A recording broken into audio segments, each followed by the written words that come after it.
السلام علیکم، میں ہوں کامران خان۔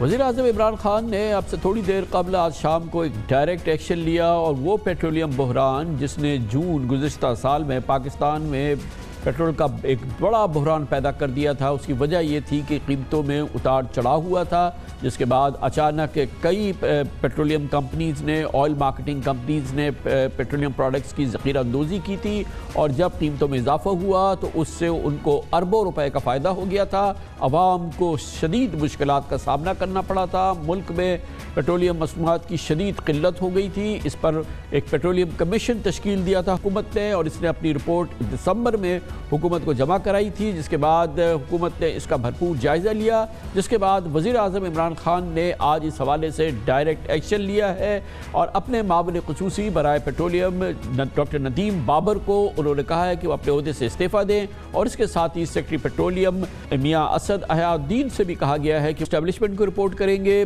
اور اس طرح سے اب اس معاملے کی اب بھرپور تحقیقات کے لیے FIA سے کہا گیا ہے کہ وہ فورینسک آڈٹ کرے ان تمام کمپنیز کی، اور آج اس کی تفصیلات فراہم کی ایک بڑی میڈیا کانفرنس میں اس کمیٹی نے، جس نے کہ اس وزیر اعظم کی کابینہ کی کمیٹی نے جس نے اس پیٹرولیم کمیشن کی رپورٹ کا جائزہ لیا تھا، جس کی سربراہی جناب اسد عمر کے پاس تھی، اور جس میں جناب شفقت محمود اور محترمہ شیری مزاری شامل تھیں۔ آج اس کمیٹی نے اپنی پریس کانفرنس میں کہا کہ جو لوگ اس کے ذمہ دار قرار دیے جائیں گے، وزیر اعظم نے راست کارروائی کا حکم دیا ہے، ان کو ہتکڑیاں لگیں گی، وہ جیل جائیں گے۔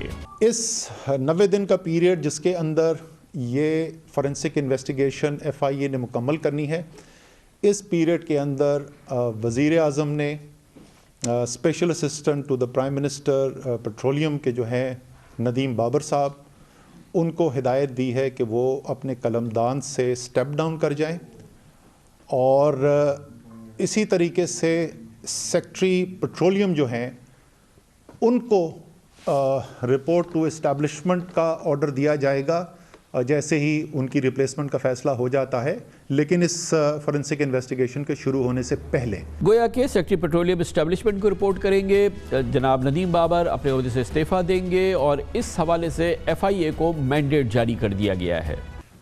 FIA کو مینڈیٹ دیا جا رہا ہے کہ فورینسک انویسٹیگیشن کریں اور 90 دن کے اندر اپنی رپورٹ مکمل کریں، جس کی بنیاد کے اوپر پھر آگے اس کے پروسیکیوشن کا کام شروع کیا جا سکے۔ جو ایریاز ہیں اس کے اندر جن کو دیکھنے کے لیے کہا گیا ہے، قانون کے مطابق جو کم سے کم انوینٹری رکھنے کی ریکوائرمنٹ ہے، کیا جو آئل مارکیٹنگ کمپنیز اور ہیں انہوں نے وہ اس کو پورا کیا یا نہیں، جو سیلز رپورٹ کی گئیں کیا واقعی میں وہ سیلز ہوئیں، یا حقیقت میں جو سیلز ہوئیں اور جو کاغذ پہ رپورٹ کی گئی ان کے اندر فرق تھا، اور اگر تھا تو کتنا تھا، اور کس نے یہ ایک مجرمانہ فعل کیا، کیا پروڈکٹ کی ذخیرہ اندوزی کی گئی، اور اگر کی تو کس نے کی۔ اس موقع پہ جناب اسد عمر نے اور شفقت محمود صاحب دونوں نے کہا کہ وزیر اعظم نے اپنے معاون خصوصی ندیم بابر کو اور سیکرٹری پیٹرولیم کو اس لیے ان کے عہدوں سے سبکدوش کیا گیا ہے تاکہ اس پورے معاملے کی جامع تحقیقات ہو سکے، کسی قسم کی کوئی اس میں انوالومنٹ یا انٹرونشن نہ ہو پائے، انٹرفیرنس نہ ہو، اور تاکہ دودھ کا دودھ پانی کا پانی ہو۔ اس لیے ندیم بابر صاحب سے اور سیکرٹری پیٹرولیم صاحب کو ان کے عہدوں سے فارغ کیا گیا ہے۔ جناب اسد عمر نے خاص طور پہ بتایا کہ جو تحقیقات کا فوکس ہوگا اس میں پیٹرولیم ڈویژن، اوگرا اور منسٹری آف میریٹائم افیئرز اور اس سے منسلکہ ادارے جو ہوں گے ان کی خاص طور پہ چھان بین کی جائے گی، اور ان کے رول کو اسائن کیا جائے گا اس پورے بحران میں، کہاں ان سے نااہلی ہوئی ہے، کہاں ان سے کرپشن ہوئی ہے۔ اس فورینسک انویسٹیگیشن کا حصہ یہ بھی بنانا ہے کہ وہ سرکاری لوگ کون تھے جنہوں نے معاونت کی۔ ہم اس کے اندر تفریق کر رہے ہیں وہ کہ کوئی اچھا فیصلہ نہیں ہوا، وہ ایک الگ چیز ہے، لیکن جس نے ان مجرمانہ جو ایکشنز ہیں اس کے اندر معاونت کی اور اس کے شراکت دار بنے تو ان کی بھی نشاندہی کرنی ہے۔ اس کے اندر پیٹرولیم ڈویژن کے جو لوگ ہیں، پوری چین جو بھی اس کے ایکشنز کے اندر، ڈیسیشنز کے اندر انوالوڈ ہیں، ان کی انویسٹیگیشن، اوگرا جو ریگولیٹری اتھارٹی ہے ان کی انویسٹیگیشن، زیادہ تر یہ جو معاملات ہیں اور جو برتھنگ پلان سے ریلیٹڈ جو میں نے معاملات کہے اس کے اندر منسٹری آف میریٹائم افیئر اور پورٹ اتھارٹی کے آفیشلز جو ان فیصلوں کے اندر براہ راست انوالو ہوتے ہیں ان کی انویسٹیگیشن کے لیے کہا گیا ہے۔ اس موضوع پہ بات کرتے ہیں، انرجی امور کے ایکسپرٹ ہیں جناب سمیع اللہ طارق ہمارے ساتھ موجود ہیں۔ بہت بہت شکریہ سمیع اللہ طارق صاحب۔ یہ بتائیے گا کہ بڑا ڈائریکٹ ایکشن لیا ہے پرائم منسٹر نے، اپنے ایس اے پی ایم کو، سیکٹری پیٹرولیم کو ہٹایا ہے، فورینسک آڈٹ ہوگا، ایف آئی اے کو کہا گیا ہے۔ اس حوالے سے اس پورے جو بھی گورکھ دھندا ہوا تھا یہ جون میں جو پرائسز کا اپ اینڈ ڈاؤن ہوا، پھر ایک سکیئرسٹی پیدا ہوئی پیٹرولیم پروڈکٹس کی، اس کے بیسک کلپرٹس جو تھے وہ تو شیل اور پی ایس او کے علاوہ آئل مارکیٹنگ کمپنیز تھیں اور ایک ریفائنری کو بھی اس کا ذمہ دار قرار دیا گیا تھا۔ بالکل بالکل ایسے ہی ہے، کیونکہ جو آئل مارکیٹنگ کمپنیز ہے ظاہر ہے ان کے لائسنس میں جو ہے 20 ڈیز کا منیمم سٹاک رکھنے کا کنڈیشن ڈلی ہوئی ہے، ظاہر ہے ان کی انفورسمنٹ نہیں ہو پاتی اور اسی کے اوپر یہ سارا جو ہے وہ ایشو ریز ہوا تھا۔ تو ظاہر ہے اس کی ڈائریکٹ ذمہ داری جو ہے وہ لائن منسٹری کی بھی ہے جو پیٹرولیم منسٹری ہے، اور جو ہے وہ اوگرا کی بھی ہے۔ تو میرا خیال ہے اچھا اقدام لیا ہے پرائم منسٹر صاحب نے کہ جو ہے وہ چونکہ گورنمنٹ کا مین موٹو اینٹی کرپشن اینڈ ہے، تو اس کی وجہ سے جو لوگوں کو جو اسکیرسٹی کا سامنا کرنا پڑا تھا اور جو پرابلمز ہوئی ہیں، تو ظاہر ہے اس سے ایک اچھی اگزامپل کریٹ ہوتی ہے۔ ہوپ فلی اس سے جو پیٹرولیم وغیرہ میں جو اور بھی مسئلے جو انکمپٹنس وغیرہ سے یا نیگلیجنس سے جو کریٹ ہوتے ہیں، ہوپ فلی اس کے ریزولوشن میں بھی ہیلپ ملے گی، اور ہمارے لانگ سٹینڈنگ کافی سارے ایشوز ہیں پیٹرولیم کے ساتھ، وہ بھی ہو سکتا ہے۔ ویسے کیا آپ نے آبزرو کیا کہ جب یہ کرائسس ہوا جون میں، پھر پیٹرولیم کمیشن بنا، پھر اس کی رپورٹ آ گئی دسمبر میں، کیا ریفارم کیا گیا یہ پورا پروسیس جس کی وجہ سے یہ اتنا بڑا کرائسس ہوا تھا اور جس میں بہت سارے لوپ ہولز نظر آئے تھے، خود پیٹرولیم منسٹری کے اندر بھی، اوگرا میں بھی، کہ گورنمنٹ نے اور ان اداروں نے کیا کچھ لرن کیا تھا اس پورے کرائسس سے؟ لیکن جو پرائسنگ فارمولا تھا وہ تو انہوں نے چینج کر دیا تھا، لیکن یہ کہ ظاہر ہے کچھ ایشوز اندر کے بہت سارے اسٹرکچرل ہیں، کچھ جو ہے وہ لیجسلیٹو ہیں اور کچھ جو ہے وہ ٹیکنیکل ہیں، تو وہ سارے کے سارے ایشوز تھے انہوں نے ایڈریس نہیں کیے تھے جو رپورٹ کے اندر گیون ہے۔ لیکن جو پرائسنگ فارمولا تھا جو کہ اس وقت شاید سب سے بڑا کریٹ ہوا تھا جس کی وجہ سے یہ پرابلم، وہ تو انہوں نے ریزالو کر دیا تھا، لیکن ظاہر ہے جو اسٹرکچرل ایشوز ہیں وہ سارے کے سارے ایڈریس نہیں ہوئے تھے جن کا ایڈریس ہونا ضروری ہے۔ اور میرا خیال ہے کہ جو حکومت نے یہ اسٹیپ لیا ہے اس کی وجہ سے جو ہے ایک دفعہ اگر یہ پورے کے پورے کو پروسیس کو ریویمپ کر لیں، یا تو ڈی ریگولیٹ کر دیں اور منسٹری کا رول کم سے کم کر دیں، یا پھر یہ کہ جس طرف بھی جانا ہے ایک دفعہ اسٹرکچرل ایشوز کو سب کو ریزالو کر دیں، تو اس سے جو ہے وہ ڈیفینیٹلی عوام کو بھی ہیلپ مل جائے گی، کاسٹ آف جو نیگلیجنس اور انکمپٹنس ہے وہ بھی عوام کے اوپر نہیں آئے گی۔ تھینک یو سو مچ۔ جب یہ معاملہ سامنے آیا تھا تو ہم نے اس پروگرام میں وزیر اعظم کے معاون خصوصی جناب ندیم بابر کو خاص طور پہ بلایا تھا اور اس بحران کے حوالے سے ان کی ذمہ داریوں پر ان سے سوالات پوچھے تھے۔ ساری کمپنیز کی چاندی ہو گئی ہے، انہوں نے کروڑوں اربوں روپوں کے منافع کمائے ہیں۔ جب عالمی منڈی میں تیل کی قیمتیں تقریباً آدھی رہ گئی، انہوں نے اس کی قیمت میں کمی نہیں کی، عوام سے من مانا منافع وصول کرتی رہی۔ اوگرا جس کا کام تھا کہ اس قسم کی منمانی کو روکے، اس نے یہ نہ کیا۔ لگتا یہ ہے کہ کھلا ملاپ تھا یہ ان آئل مارکیٹنگ کمپنیز اور اوگرا کے درمیان، پہ عالمی منڈی سے دگنی قیمت سے پیٹرولیم مصنوعات کی قیمتیں بیچ رہے ہیں، اربوں روپے کا منافع کما رہے ہیں۔ حکومت کیوں انٹروین نہیں کر رہی؟ آپ کیوں خاموش بیٹھے ہیں؟ کہ یہ انتہائی غیر مناسب ہے کہ اگر اس کی کاسٹ لیٹ سے 70-80 روپے اور وہ اس کو 150 روپے پہ بیچ رہے ہوں، اس کو کسی بھی صورت جسٹیفائی نہیں کیا جا سکتا۔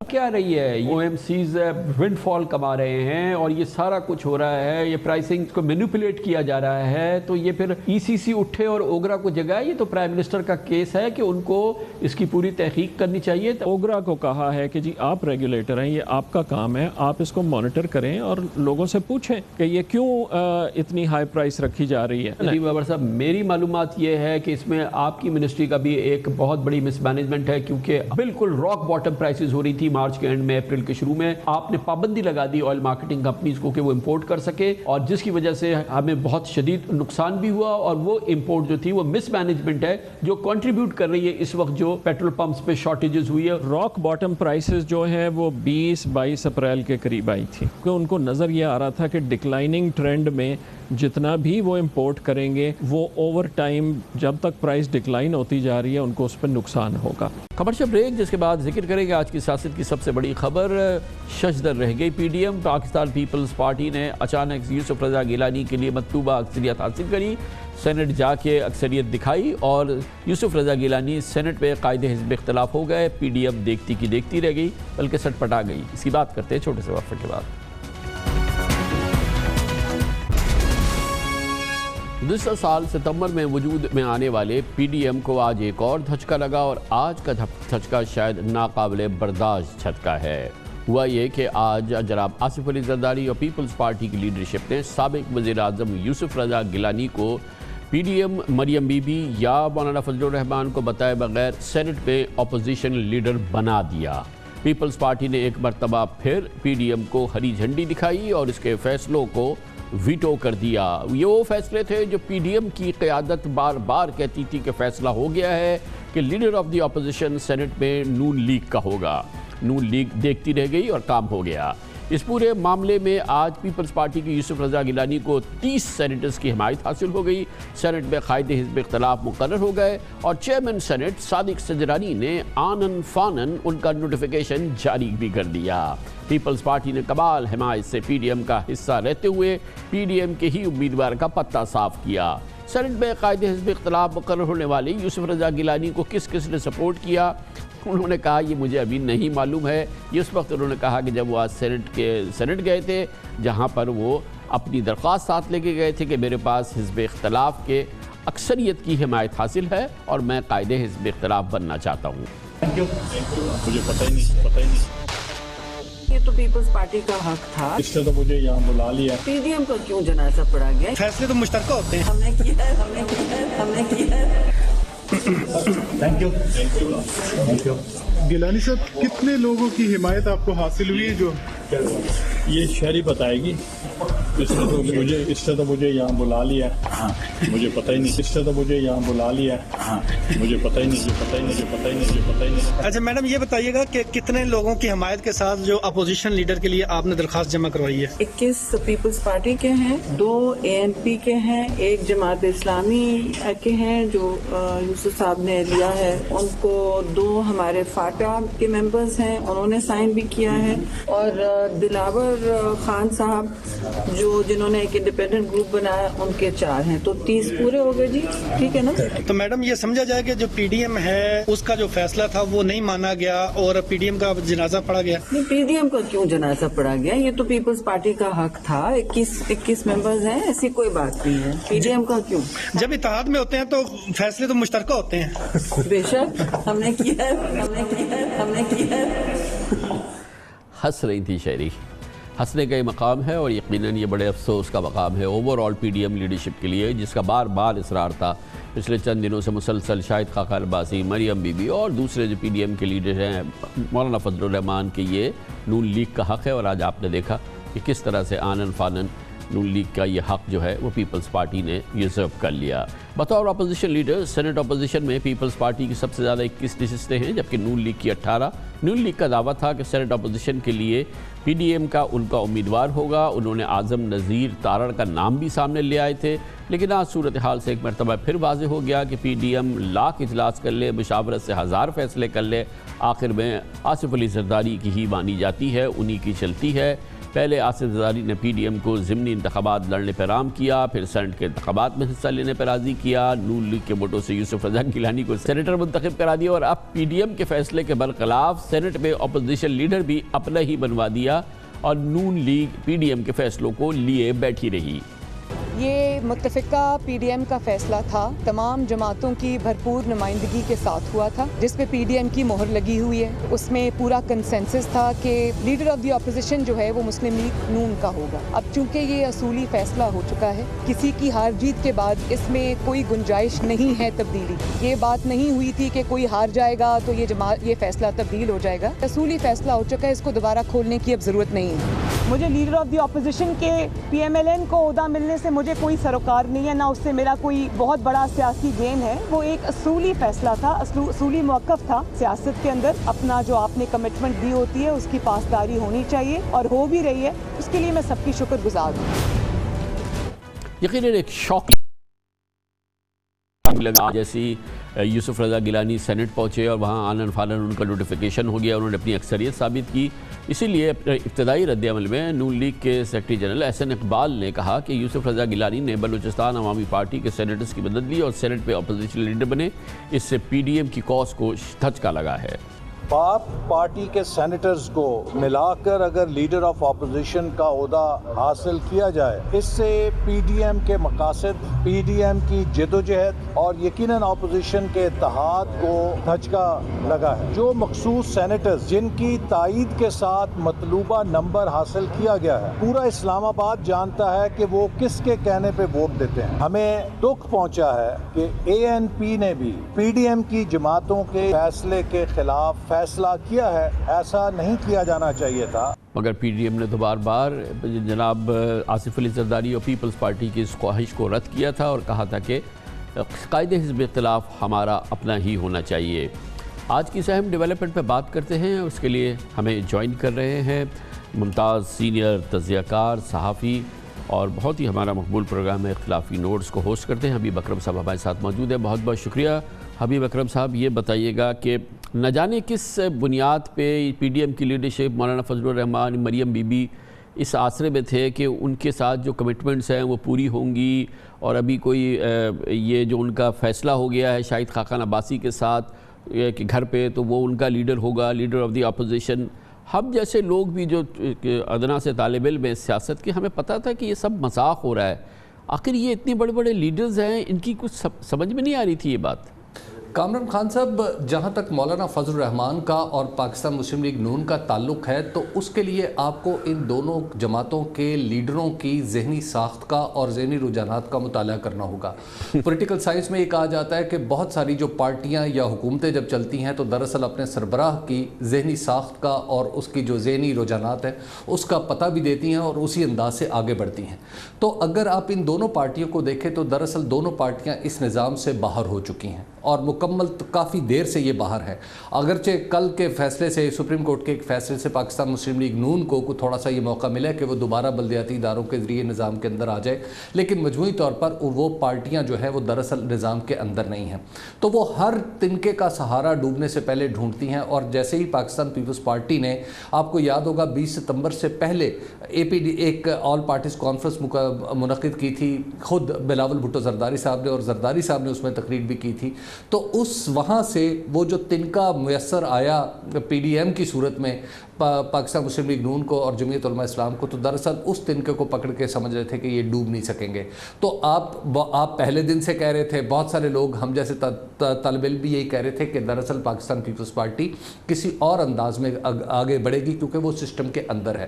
تو آج بھی ہم نے وہی دیکھا ہے کہ دراصل پیپلز پارٹی نے ایک میچور پالیٹکس کا ثبوت دیا ہے, اور انہوں نے اس دونوں جماعتوں کے جو انتہا پسندانہ نقطہ نظر ہے جو سیاست پہ انہوں نے ریسنٹلی آپٹ کیا ہے, اس سے تھوڑا سا خود کو اس میں ایک اور حیرت کی بات ہے کہ ابھی بھی یہ بار بار کہتے ہیں کہ ہم نے پیپلز پارٹی کا موقف سنا ہے اور ان سے کہا ہے کہ آپ سینٹرل ایگزیکٹو کمیٹی میں جائیے اور استعفے کے بارے میں بات کیجئے, وہاں مباحثہ ہو, تو ہمیں آ کے اپنا فیصلہ بتائیے.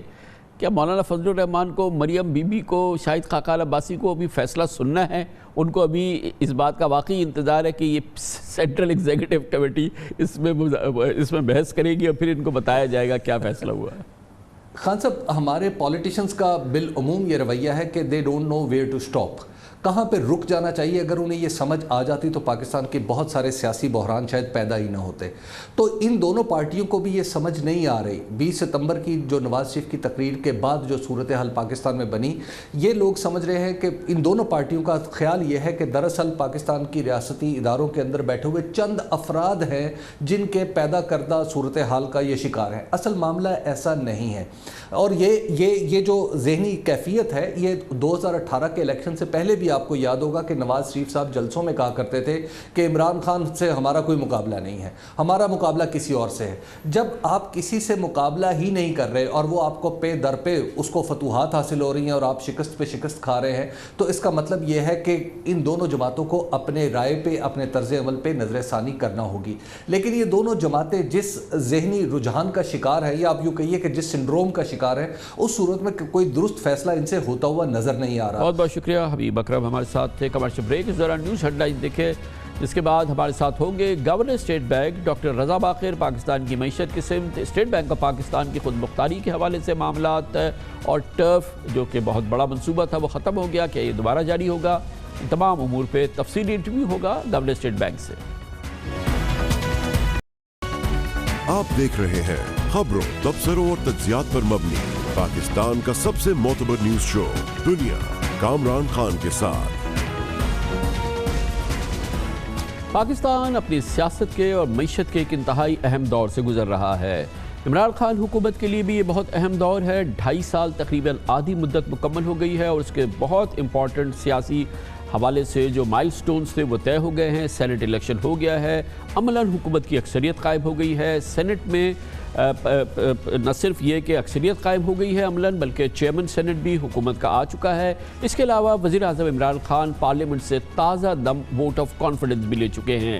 اسی دوران ملک کے خطے میں اور جیو پولیٹکس کے حوالے سے بھی بہت امپورٹنٹ ڈیولپمنٹ ہو رہی ہیں۔ یقیناً پاکستان کے لیے ایک بہت اہم مرحلہ ہے۔ پاکستان کی معیشت کے لیے بھی ایک بہت نیا دور ہے۔ ایک بار پھر انٹرنیشنل مانیٹری فنڈ کا IMF پروگرام پاکستان میں ایک تقریباً 1.25 سال کے مدت کے بعد دوبارہ شروع ہو چکا ہے۔ یہ پروگرام ریزیوم ہو چکا ہے۔ اسی دوران یہ ماحول ہے اس IMF کے پروگرام کے آنے کے بعد یقیناً جو IMF کی شرائط تھی یا جو پرائر ایکشنز تھے وہ سامنے آئے ہیں، جس کے نتیجے میں جیسا کہ توقع تھی اور جیسا کہ خیال کیا جا رہا تھا، بجلی کی قیمتوں میں اضافہ ہوا ہے، مزید بھی ہوگا۔ گیس کی قیمتوں میں اضافہ ہوا ہے، مزید بھی ہوگا، اور جو ٹیکس چھوٹس ملتی تھی وہ بھی ختم کی گئی ہیں۔ گویا کہ ایک جکڑاؤ کسی کیفیت ہے جو IMF آتا ہے تو اس کے ساتھ اور ملک کی معیشت اس وقت بہتر سمت میں آگے بڑھ رہی ہے۔ الحمدللہ پاکستان کے ریزروز اس وقت بہت ہی مستحکم صورتحال میں نظر آتے ہیں۔ پہلی بار ہم دیکھ رہے ہیں طویل مدت کے بعد ماشاءاللہ پاکستان کا روپیہ مضبوط سے مضبوط تر ہو رہا ہے، اور پہلی بار ہم یہ دیکھ رہے ہیں کہ ڈالر کمزور سے کمزور تر ہوتا جا رہا ہے۔ ہمارے ریمیٹنسز میں زبردست اضافہ ہو رہا ہے، معیشت کی سمت بہت ہی مثبت سمت میں آگے بڑھ رہی ہے، اور اس کے ساتھ ہی ہم یہ دیکھ رہے ہیں کہ پاکستان میں ایکسپورٹس میں اضافہ ہو رہا ہے۔ پاکستان کی معیشت کے اچھے آثار ہمیں نظر آ رہے ہیں، اور سرنگ کے آخر میں ہمیں یقیناً روشنی کی کرن نظر آ رہی ہے، اور ہر لحاظ سے اس کی گواہی مل رہی ہے۔ مگر IMF بھی پاکستان کی ضرورت ہے، کیونکہ پاکستان کی معیشت IMF کے پروگرام کے بغیر آگے چل سکتی تو شاید ہم چلا لیتے۔ شروع میں ہم نے کوشش بھی کی مگر ناکام ہو گئے۔ بہرحال IMF کے پروگرام کی اپنی ضرورت ہے، اور اسی حوالے سے ملک کی موجودہ صورتحال یقیناً معاشی صورتحال پہ اس کے اثرات ہوں گے۔ ان تمام موضوعات پہ بات کرنے کے لیے ہم نے دعوت دی ہے۔ آج ہمارے ساتھ اسٹوڈیوز میں موجود ہیں governor State Bank of Pakistan doctor Raza Baqir. بہت بہت شکریہ ڈاکٹر صاحب، آپ تشریف لائے ہیں۔ بہت اہم زمانہ ہے، IMF کا پروگرام اب ریزیوم ہو رہا ہے اور ایک بار پھر وہ شروع ہو رہا ہے، مگر اتفاق کی بات یہ ہے کہ اب جب یہ IMF پروگرام شروع ہو رہا ہے کہ ایک بار پھر پاکستان میں کووڈ جو ہے وہ ایک اس کی تھرڈ ویو جو ہے بڑی انٹینس نظر آ رہی ہے۔ ایک پریشر ہے، روزگار پہ پریشر آ رہا ہے، ورکنگ آورز پہ پریشر آ رہا ہے، اور یقیناً کاروبار پہ اس کا پریشر آئے گا۔ ہم مینیج کر لیں گے؟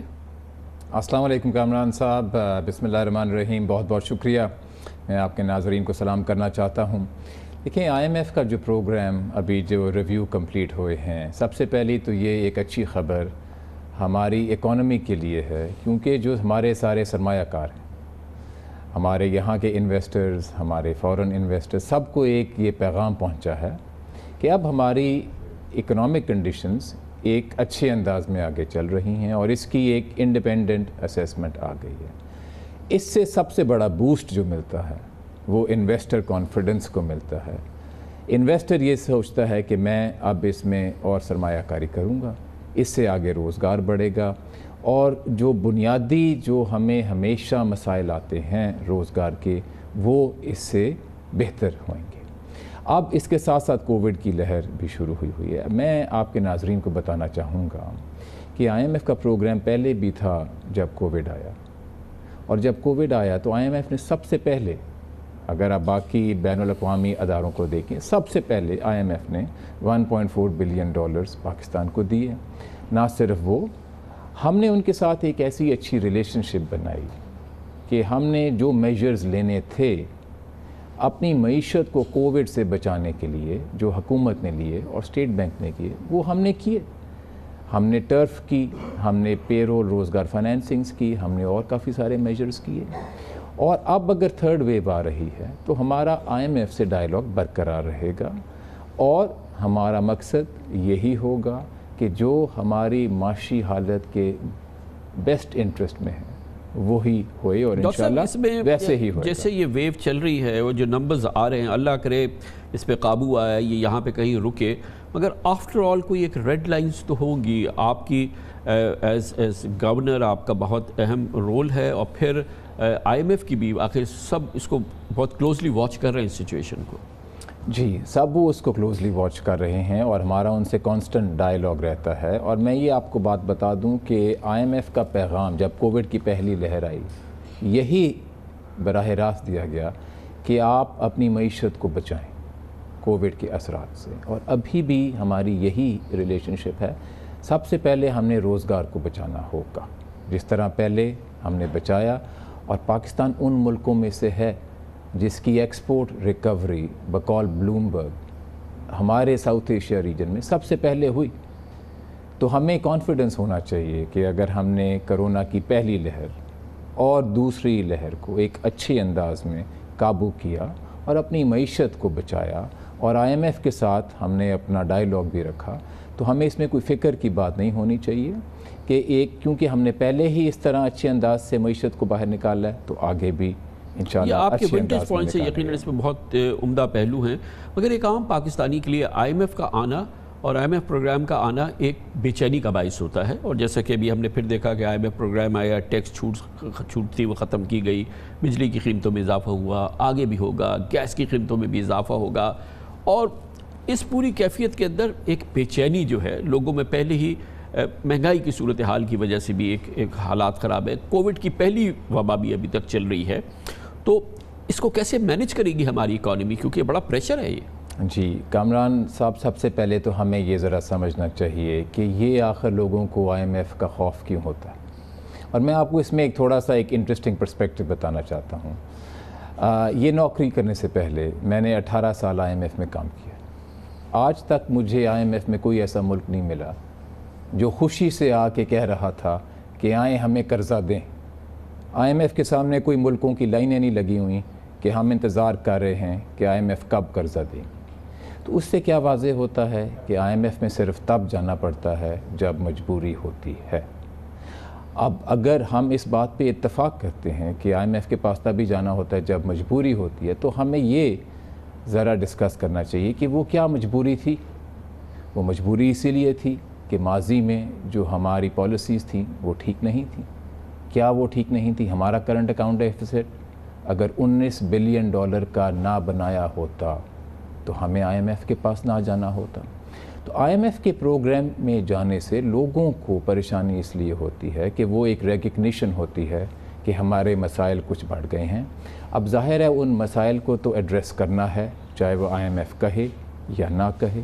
تو لوگوں کو پھر یہ اندازہ ہو جاتا ہے کہ اب یہ وقت آ گیا ہے کہ ان پرابلمز کو اور پوسٹ پون نہیں کیا جا سکتا. نہیں ہے کے آنے سے کچھ یہ ہوا کہ ماضی میں جو ڈیفیکلٹ فیصلے تھے ان کو پوسٹ پون کیا گیا، اور جو ہماری معیشت کے حق میں چیزیں نہیں تھیں وہ کی گئی. مثلاً ایکسچینج ریٹ. اب ایکسچینج ریٹ کو مارکیٹ بیس نہیں رکھا گیا. اگر اس کو پہلے مارکیٹ بیس بنا دیا گیا ہوتا تو یہ کرنٹ اکاؤنٹ ڈیفیسٹ نہ ہوتا اور نہ ہی IMF کے پاس جانا پڑتا، کیونکہ اس کو ایک مصنوعی سطح پہ رکھا اور وہ سسٹین نہیں کر سکے تو پھر اس کو ڈی ویلیو کرنا پڑا. اور کچھ جو مہنگائی ہوئی وہ اسی لیے ہوئی کہ اس کو پھر ڈی ویلیو کرنا پڑا. لیکن اس میں جو ایک بڑا اہم پیغام آپ کے ناظرین کے لیے وہ یہ ہے کہ اگر ہماری انسٹیٹیوشنز ایسی ہوں اور حکمرانی بھی ایسی ہو ماضی میں کہ ہم پرابلمز کو فوراً ایڈریس کر دیں، ان کو ڈیلے نہ کریں، تو پھر ہمیں IMF کے بعد نہیں جانا پڑے. ریسیپی ہے آپ کے پرسپیکٹو سے، آپ کے ویو سے، یہ کتنی ایکوریٹ ہے؟ کیونکہ یہ بجلی کے دام ہم بار بار بڑھا رہے ہیں، اور پچھلے 2 سال کے دوران ہم پتہ نہیں 200-300% اپنے یہ بجلی کے نرخ بڑھا چکے ہیں، مگر اس سے مسئلہ تو حل نہیں ہو رہا ہے. ہم بڑھا رہے ہیں کہ ہمارا سرکولر ڈیٹ بڑھ رہا ہے. ہمیں اس جگہ سے ایسا لگ رہا ہے کہ ہماری حکومت جو ہے یہ بجلی کے معاملات جو ہیں جس میں جتنی اس میں اصلاح کی گنجائش ہے وہ ہو نہیں پا رہی، اور اس لیے یہ مسئلہ جو ہے یہ پھر ہم پر آ رہا ہے. اور ہمیں کیا پتا کہ یہ ہم اتنا بوجھ اٹھا رہے ہیں اور پھر آگے اور اٹھائیں گے ان بجلی گیس کا کہ اس کے بعد یہ مسئلہ حل ہو جائے گا اور پھر اس میں کچھ کمی آنی ہوگی، کیونکہ یہ ان ریئل ہے. 30 روپے یونٹ کی بجلی کوئی پاکستانی افورڈ نہیں کر پائے گا سر، یہ جو ابھی اگلے 6 مہینے کے اندر ہونے جا رہی ہے. جی کامران صاحب، اس میں دیکھیں جو بجلی پہ جو اسپیسیفک چیزیں ہیں وہ تو بہتر ہوگا کہ منسٹری آف پاور اس پہ کامنٹ کرے، لیکن میں ایک اوور آل پرسپیکٹیو سے بات کرنا چاہتا ہوں، اور یہ وہی مثال ہے جو ہماری IMF کی کنورسیشن ہو رہی تھی. اب دیکھیں ہمارا بھی یہی ہدف ہونا چاہیے کہ سرکولر ڈیٹ کو کم کیا جائے، کیونکہ کسی نہ کسی نے تو یہ دینی ہے، ہمارے بچوں نے ہی دینی ہے. IMF بھی یہی کہتی ہے کہ اس کو کم کیا جائے.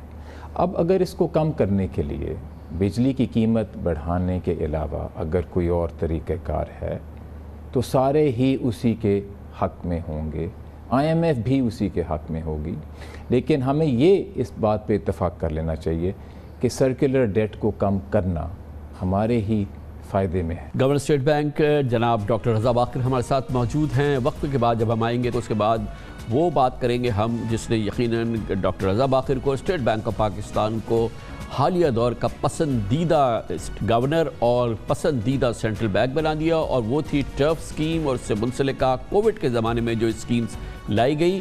اس پر بات کریں گے ہم جناب ڈاکٹر رضا باقر سے ایک چھوٹے سے وقفے کے بعد. ملک کی معاشی سمت کے حوالے سے اور پاکستان کی معاشی سمت کا اگلا رخ اور پاکستان میں صنعتی ترقی، کاروبار اور روزگار کی ترقی اگلے چند ماہ اور اگلے چند سال کیا ہوں گے، ان تمام معاملات پہ بات کرنے کے لیے ہمارے ساتھ موجود ہیں governor State Bank of Pakistan doctor Raza Baqir. ان سے ہماری بات چیت جاری ہے. ڈاکٹر صاحب، ایک چیز جو کہ ابھی میں نے پچھلے 2 سال کے دوران، خاص طور پر پچھلے 1 سال کے دوران دیکھی ہے، وہ الحمدللہ سینٹرل بینک کے کردار کے حوالے سے اور جو آپ کا انٹریکشن رہا ہے بزنسز کے ساتھ، کاروبار کے ساتھ، اور پھر یہ جب کووڈ آنے کے بعد جس طرح سے پرو ایکٹیولی ریئیکٹ کیا ہے ہمارے سینٹرل بینک نے، یہ ٹرف کی اسکیم آئی اور پھر یہ ریسٹرکچرنگ ہوئی لونز کی، پھر روزگار اسکیم آئی، پھر ہیلتھ کی اسکیم آئی، اس نے تو ایک ٹرن اراؤنڈ الحمدللہ پاکستان کے بزنسز میں کر دیا. اور اکراس دا بورڈ بزنس کے جو لوگ ہیں وہ ہمیں اس کی تعریف کرتے ہیں، بڑا اس کو پسند کرتے ہیں، اور اس کے بڑا اثر بھی آ رہا ہے. اور ہماری انشاءاللہ جو جابس ہیں وہ بڑھ رہی ہیں. وہ کہتے ہیں اگلے 1 سال کے اندر جب یہ پوری چیزیں رول آؤٹ ہو جائیں گی تو اور بڑھ جائیں گی. مگر یہ ختم ہو رہا ہے 31 مارچ کو، یہ سارا جو ہنی مون ہے یہ ختم ہو رہا ہے. It's all over. جی کامران صاحب، میں تھوڑی سی اس میں آپ کی وضاحت کر دوں. سب سے پہلے تو یہ ہے کہ جب کووڈ آیا ہم نے اسٹیٹ بینک میں یہ فیصلہ کیا کیونکہ یہ ایک ایسا کرائسس ہے جو آج تک ہماری تاریخ میں نہیں آیا. اسی لیے ٹرف کی جو فیسلٹی ہے یہ پہلے کبھی ہماری تاریخ میں نہیں لائی گئی، اور ہم اسی لیے لائے کیونکہ ہم چاہتے تھے کہ اس کو ایک مضبوط انداز سے ایڈریس کریں. اب ٹرف فیسلٹی میں تقریباً 400 ارب سے بھی کچھ زیادہ کے اپروول ہو گئے ہیں نئی انویسٹمنٹ کے لیے کامران صاحب. اور یہ آپ جانتے ہوں گے اس ٹرف سکیم کے 2 بڑے اہم پہلو ہیں. ایک یہ ہے کہ جو کریڈٹ کا جو فیصلہ ہے کہ آیا کس کو قرضہ دینا ہے وہ بینک کرتا ہے جی، اس میں پبلک سیکٹر سے کوئی انٹرفیرنس نہیں ہوتی، نہ اسٹیٹ بینک سے نہ گورنمنٹ سے، اور یہ ایک اچھی چیز ہے. تو پہلی یہ. دوسری یہ اہم چیز، صرف اگر آپ LC کھولیں گے کہ آپ مشینری خرید رہے ہیں یا پاکستان سے یا باہر سے تو پھر آپ کو ملے گا، یعنی یہ ٹارگیٹڈ ہے انویسٹمنٹ کے لیے. اب اس میں سے اگر 400-450 ارب تک کی انویسٹمنٹ ہو جاتی ہے تو یہ تقریباً ایک جو 1% آف GDP کی انویسٹمنٹ ہے. اب ہم یہ چاہتے ہیں کہ یہ جب سکیم ختم ہو جائے گی مارچ کے اینڈ میں، اس کو ہم ایویلیویٹ کریں، اس کو ہم اسیس کریں، دیکھیں کس سیکٹر میں کتنی گئی، بڑے لوگوں کو کتنا ملا، میڈیم لوگوں کو کتنا ملا، چھوٹے لوگوں کو کتنا ملا، اس سے ہم لیسنز لیں. نئی سکیمیں لانی ہوں انڈسٹری کے سپورٹ کرنے کے لیے تو ہم بالکل اس کو اسی انداز سے سوچیں گے کہ ہماری معیشت کی کیا ضرورت ہے. ڈاکٹر صاحب، ایک لیمن ویو ہے، ابھی ہم IMF پروگرام میں ہیں تو یہ IMF کی کوئی آپ پہ پابندیاں یا بندشیں یا پروگرام کے کا جو اوور آل ویو ہے اس میں اس قسم کی پابندیاں تو نہیں ہوں گی آپ پہ، اس قسم کی آپ ڈیسیشن میکنگ کر سکیں یا نہیں کر سکیں؟ جی، اس میں کامران صاحب 2 چیزیں. پہلے تو یہ ہے کہ IMF سے ہمارا کبھی بھی تعلق منقطع نہیں ہوا تھا، ہمارا تو ان سے ڈائیلاگ چل رہا تھا.